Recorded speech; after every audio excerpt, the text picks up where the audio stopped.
पियाज रसुण मत जड़े कही पियाज रसुण कौन आमिष सी तो गोटे फल ना सी गोटे राक्षसर गोटे अंश गोटे अंग पियाज रसुण गोटे राक्षसर अंग बोली कहुए ये पियाज रसुण खाया को मना करा जाई थाए पियाज रसुण खाओना बोली आउ पियाज रसुण खाइले कौन हुए ना आम शरीर बहुत उत्क्षिप्त हो जाए बहुत पियाज रसुण गोटे गरम खाद्य बहुत उत्तेजक खाद्य भारी लोक सागे सागे देखिए सब पियाज रसुण प्राय समय खाती भारी रागी जाती भारी क्रोध कथा कथा के भारी से क्रोध कर जाती उत्तेजक खाद्य हूँ पियाज रसुण ये क्रोध टू बड़ा आइंस कौन थी ये कहुई पियाज रसुण सबुठ बड़ा आइंस ताकू खाइब ना कहुई कि एत तो लोक बारण करें ना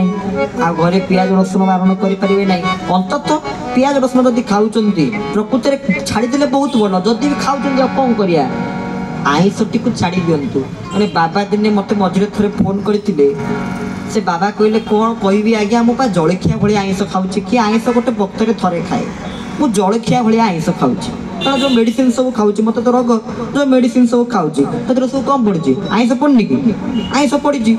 आ कौन कह जलखिया भाया मत आइंस खाया पड़ू देखते दुनियाटा बर्तमान पूरा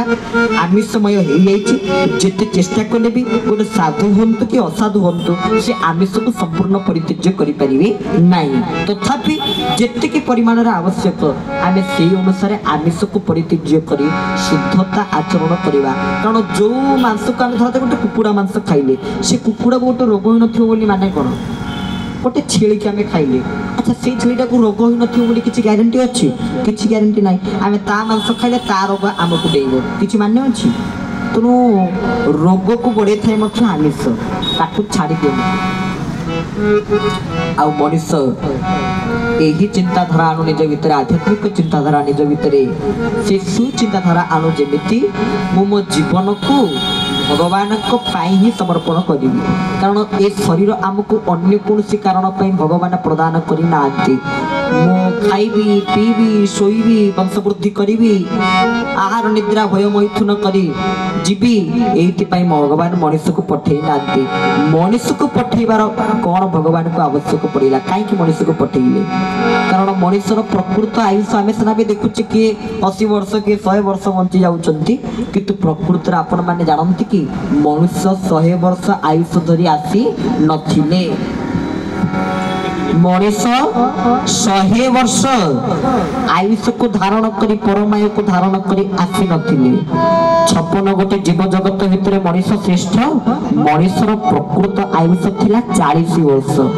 40 वर्ष पर मनुष्य को 40 वर्ष ये संसार को ये सृष्टि को भोग कर सारा पर भी मनुष्य को आनंद लगिला नहीं मनुष्य पहुंचला भगवान को पाखे कहले हे प्रभु हे करुणा करुणालय आमको आपण श्रेष्ठ जीव श्रेष्ठ शरीर बोली कही मात्र 40 वर्ष आयुष देले ना आउ टिके आयुष बढ़ातु ना प्रभु जिते बेले प्रभु को प्रार्थना कले प्रभु आउ 20 वर्ष आयुष बलदठू आनी मनुष्य को प्रदान कले 40 रु 60 वर्ष ये 20 वर्ष जो बलदठू आनी आमको देले देखिए ठीक 40 रु 60 वर्ष पर्यंत आमे माने आम परिवार पाई संसार पाई घर पाई बलद भलिया खटी चले कारण बलदठू 20 वर्ष आयुष आनी ये बलद भलिया खटी चले 60 वर्ष ये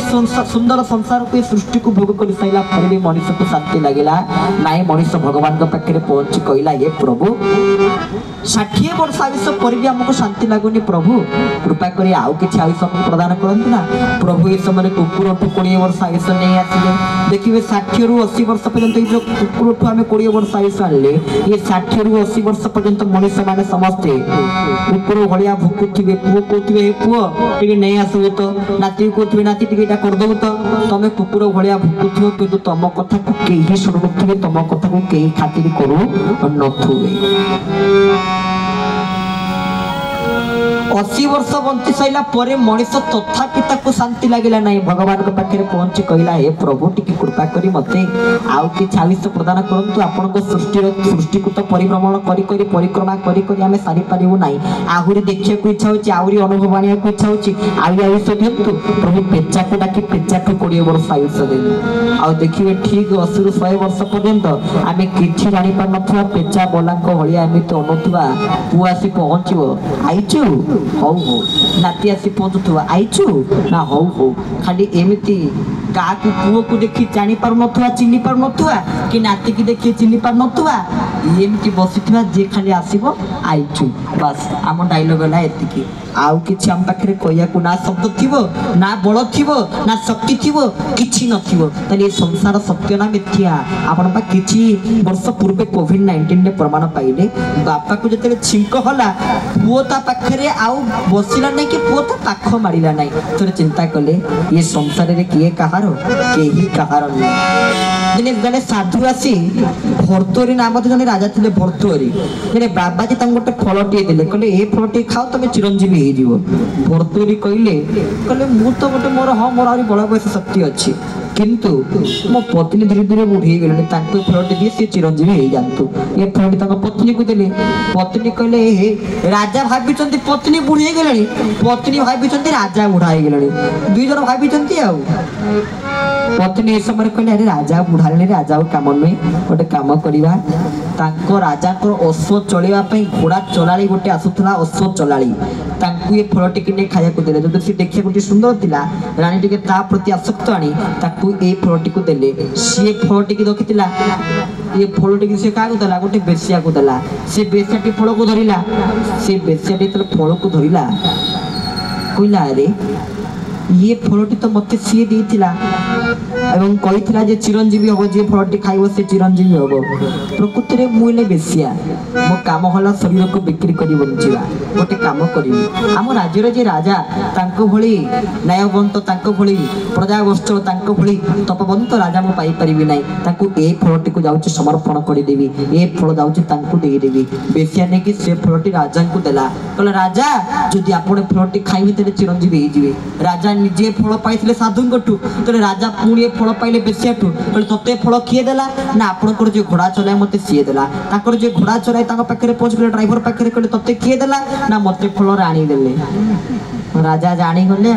ये संसार रे केही कारण में अरे जहा को म पत्नी ऊपर मु एते बोल पाउथिली चिरंजीवी करिया पई साधुंगटू फल आनी मु ताकू देली सिए भी मोर नुए सिए भी मोर आपनार नुए पत्नी पत्नी शब्द अर्थ कोन पत्नात त्रायते इति पत्नी जे पतन मुखरु हमकु उद्धार करि थाए से उचंती पत्नी किते भी पत्नी पतन मुखरे बरंग पकोउचंती कितो पतन रो उद्धार करू नांती